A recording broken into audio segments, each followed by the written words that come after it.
Donald Trump sleeps for 3-4 hours a night. Indra Nui 4 hours. Tom Ford, fashion designer and director, only 3 hours. Bill Gates used to sleep very less during his Microsoft days. He would pull all-nighter, sometimes multiple nights in a row to finish a project or meet deadline. He thought sleeping a lot was lazy. The same is true in today's world, especially with that hustle culture where one constantly fears being left behind. Sleep is considered as a time gone, as a time wasted. And examples of these and others successful and overachieving people are given if anyone tries to persuade you otherwise. If they can do it with less sleep, why can't we? Why waste a third of our life sleeping? There is this popular phrase, burning the midnight oil, which people say with pride. Not getting enough sleep is worn like a badge of honor. But do you know what happens when people do not get enough sleep? Routinely sleeping less than 6 or 7 hours a night demolishes your immune system, more than doubling your risk of cancer. Insufficient sleep is a key lifestyle factor determining whether or not you will develop Alzheimer's disease. Inadequate sleep, even moderate reduction for just 1 week, disrupts blood sugar levels so profoundly that you would be classified as pre-diabetic. Short sleeping increases the likelihood of coronary arteries becoming blocked and brittle, setting you on a path towards cardiovascular diseases, stroke, and congestive heart failure. A ruffled mind makes a restless pillow. Sleep disruption further contributes to major psychiatric conditions including depression, anxiety, and suicidality. This is simply a sum up. If this intrigues you, then I sincerely urge you to read this book, Why We Sleep. It's thought-provoking and intensely horrifying at the same time. Even Bill Gates, after reading this book, said, "Back in my early Microsoft days, I routinely pulled all-nighters when we had to deliver a piece of code. Once or twice, I stayed up 2 nights in a row. I knew I wasn't as sharp when I was operating mostly on caffeine and adrenaline, but I was obsessed with my work.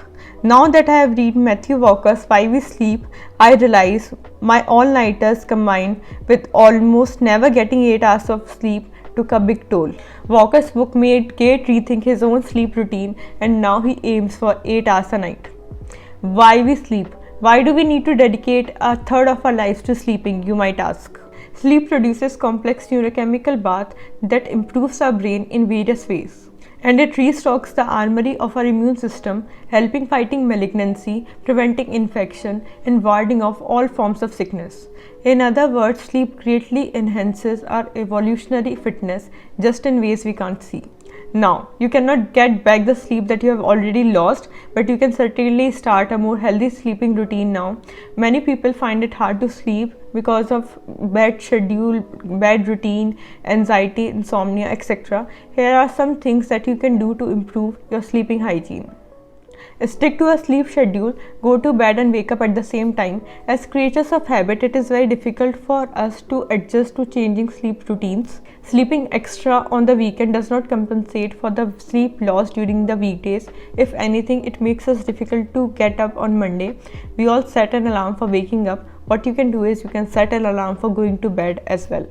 Avoid caffeine, nicotine and alcohol before bed. The effect of caffeine can take up to 8 hours to withdraw. Smokers often wake up in the middle of night because of nicotine withdrawal. The same goes for alcoholics. Alcohol might help you to relax before you sleep, but it will rob you of that REM sleep. Avoid large meals or beverages before bed.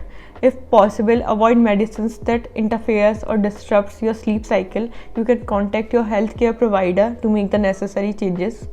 Relax before bed. Don't overschedule so you have no time to relax before you are going to bed.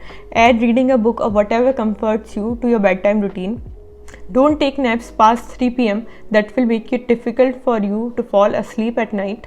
Keep distracting items like phones and laptops away from your bed so there is no option for you to check them just for a bit. Don't just lie in bed. If you can't sleep even after 15-20 minutes, get up and do something that relaxes you. Just lying in bed will only increase your anxiety. When you're feeling better, you can again try sleeping. Sleep is a basic activity that every person on the earth needs.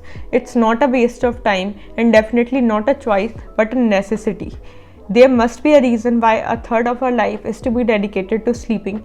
You do not have to understand the reasoning behind it to actually do it. Be a rebel, but don't do it at the cost of your own health and wellness.